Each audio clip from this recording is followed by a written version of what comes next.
What if the most potent medicine you could ever utilize was already sitting in your kitchen, growing in your garden, or available at every grocery store on the planet for just a few dollars? What if the plants that humans have used for healing themselves for thousands of years were not lost, not rare, and not locked away in some remote location, but were sitting right in front of you, hiding in plain sight while you drive past the pharmacy to pick them up? Today, I am going to walk you through 10 of them, plants that have been quietly healing people for millennia. Stay with me because number 5 on this list has been proven in multiple randomized controlled trials to shorten the duration of the flu. And number 10 is something you likely already have in your kitchen right now that kills more types of bacteria than most people realize. Let us get into it. Lavender is one of the most recognizable plants on Earth, characterized by those long purple flower spikes, that unmistakable fragrance, and those rolling fields in the south of France that fill every travel magazine every summer. Most people think of lavender merely as a perfume ingredient or a candle scent. What most people do not know is that lavender has a serious body of clinical research behind it as a genuine medicine for anxiety and sleep. Lavandula angustifolia has been used for centuries across Mediterranean cultures for calming the nervous system, improving sleep quality, and easing headaches. Roman soldiers added it to their bathing water, and medieval herbalists prescribed it for anxiety and nervous tension. For a long time, modern medicine dismissed all of that as pleasant-smelling nonsense. Then the clinical trials started coming in. A standardized oral lavender oil preparation has now been tested in multiple randomized controlled trials for generalized anxiety disorder. The results showed meaningful reductions in anxiety, comparable in some studies to pharmaceutical anti-anxiety medications, but without the dependency and withdrawal effects that those drugs carry. The research is solid enough that a lavender oil preparation is actually approved as an anxiety treatment in several European countries. The inhaled fragrance also has documented effects. Studies show that lavender aromatherapy measurably reduces cortisol levels and improves sleep quality, not just subjectively, but in measurable physiological markers. Traditional uses included a strong lavender tea before bed for insomnia, lavender-infused oil massaged into the temples for headaches, and sachets of dried flowers placed near the pillow for sleep. These practices were not superstition. They were people working with a real pharmacological effect that we now understand at the molecular level. Lavender got sidelined as medicine because it became so successful as a fragrance that its medicinal identity got buried. But for anxiety, tension, headaches, and poor sleep, lavender is one of the most research-backed natural options available. Those purple fields have been waiting patiently for you to remember what they were originally for. Rosemary is in most people's spice cabinets right now. It is that woody Mediterranean herb with needle-like leaves and a sharp, resinous fragrance that goes into roasted potatoes and grilled lamb. It sits on the shelf between other cooking herbs, and nobody gives it a second thought as medicine. But Ros marinus officinalis has a medicinal history stretching back thousands of years, and modern neuroscience research is now paying close attention to it for reasons that go far beyond flavor. Rosemary has been associated with memory and cognition since ancient times. Greek scholars wore rosemary garlands while studying, and the phrase rosemary for remembrance appears in Shakespeare. For most of recorded history, this connection between rosemary and mental clarity was treated as poetic symbolism. It turns out it was observation. Studies have now shown that simply being in a room diffused with rosemary aroma produces measurable improvements in speed and accuracy on cognitive tasks. The compound 1,8-cineol found in rosemary essential oil appears to cross the blood-brain barrier and inhibit an enzyme that breaks down acetylcholine, one of the key neurotransmitters involved in memory and learning. That is a real pharmacological mechanism, not a placebo. Beyond cognition, rosemary has documented antioxidant and anti-inflammatory properties. Rosmarinic acid, one of its primary active compounds, has been studied for its ability to protect cells from oxidative damage. Traditional uses included rosemary tea for headaches, poor circulation, and digestive complaints. Rosemary is sitting in your kitchen right now. Most people walk past it every day reaching for something else.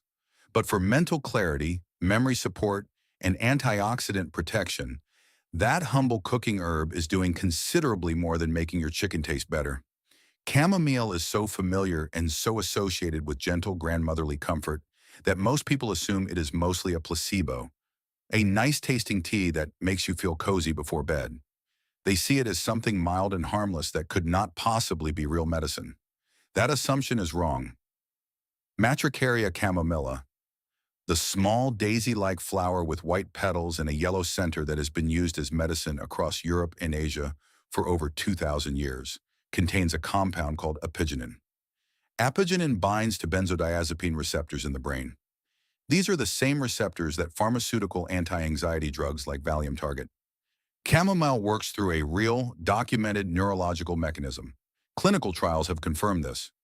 A randomized controlled trial published in a peer-reviewed journal found that chamomile extract produced significant reductions in generalized anxiety disorder symptoms compared to a placebo. Another study found that long-term chamomile use reduced the rate of anxiety relapse. These are not minor findings. For sleep, chamomile has been shown to improve sleep quality and reduce the time it takes to fall asleep, particularly in elderly populations and new mothers. Two groups where sleep disruption is especially common and where pharmaceutical sleep aids carry significant risks. The anti-inflammatory properties of chamomile are also well established. Traditional uses for upset stomach, irritable bowel symptoms, and inflammatory skin conditions are all backed by research. Chamomile tea applied topically has been used for wound healing and eczema for centuries.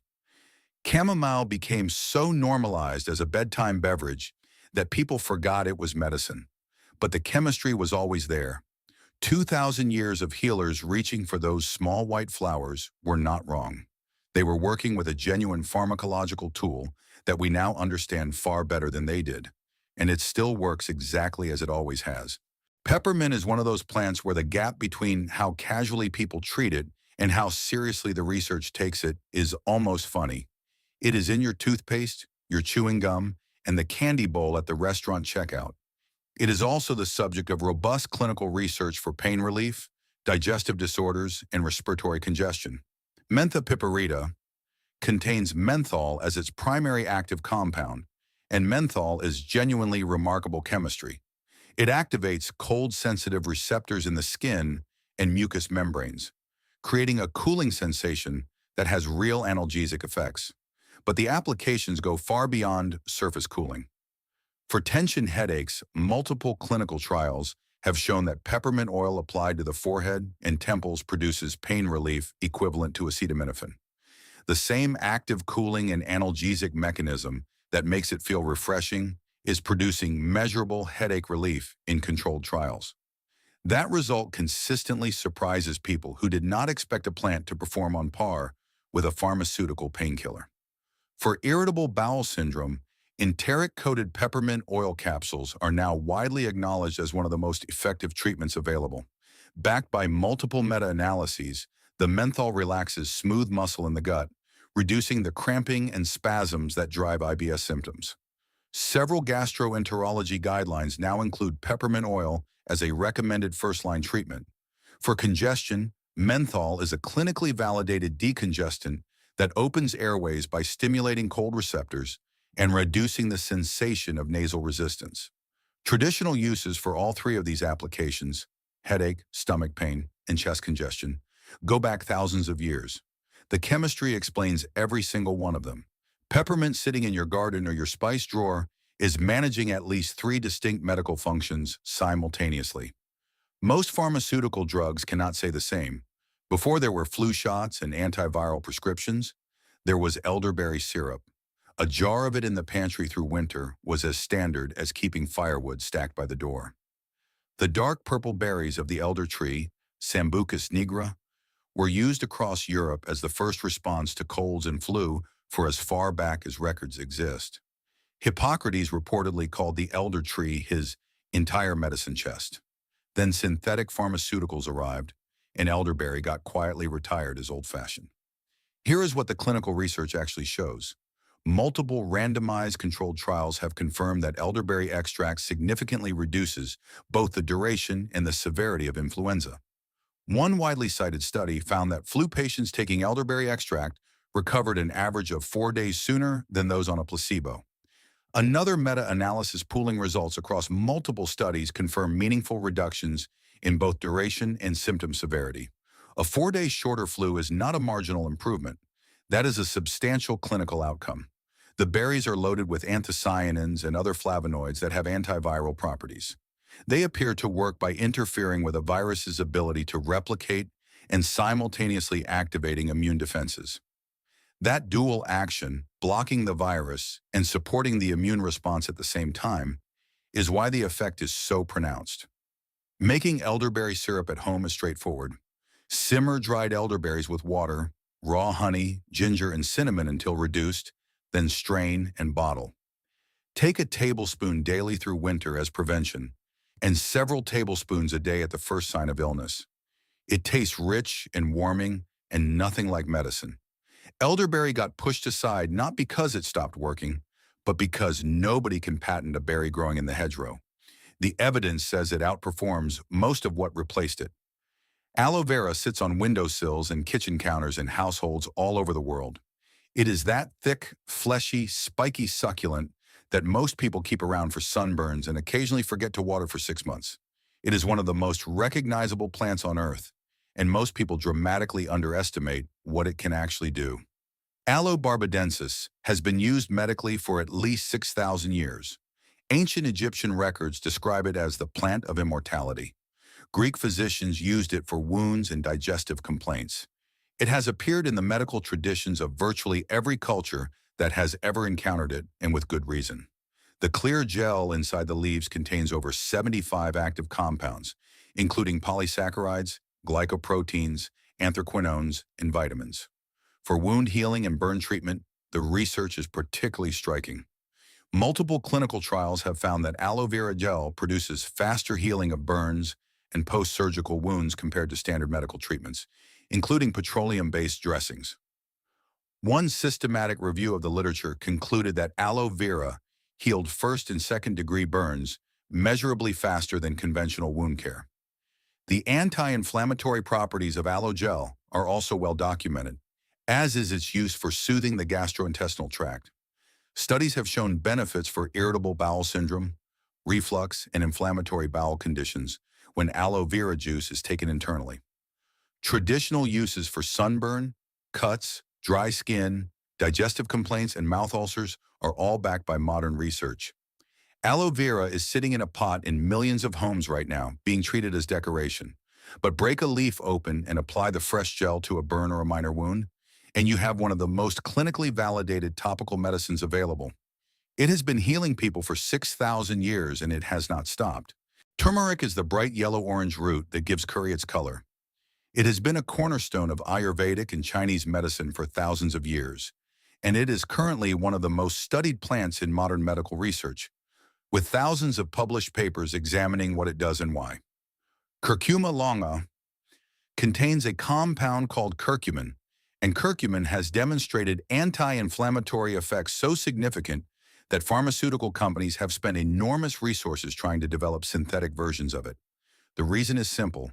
Chronic inflammation is the underlying driver of most of the major diseases of modern life, including heart disease, type 2 diabetes, Alzheimer's disease, cancer, and arthritis. If you can reliably reduce chronic inflammation, you can meaningfully reduce the risk and progression of all of them. Studies have shown curcumin inhibits multiple molecular pathways involved in inflammation. Clinical trials have demonstrated improvements in arthritis symptoms comparable to pharmaceutical anti-inflammatory drugs. Research has shown protective effects on brain health and measurable improvements in markers of cardiovascular disease. Studies on curcumin and cognitive decline are ongoing, and the preliminary results are significant enough that major research institutions are investing heavily.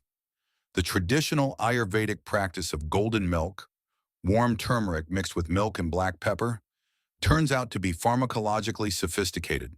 The piperine in black pepper increases the bioavailability of curcumin by up to 2,000%. People figure that combination out thousands of years before anyone understood why it worked.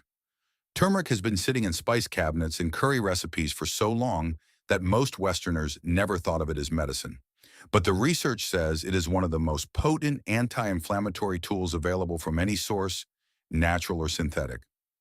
Echinacea is the purple coneflower that blooms in prairies, roadsides, and gardens across North America.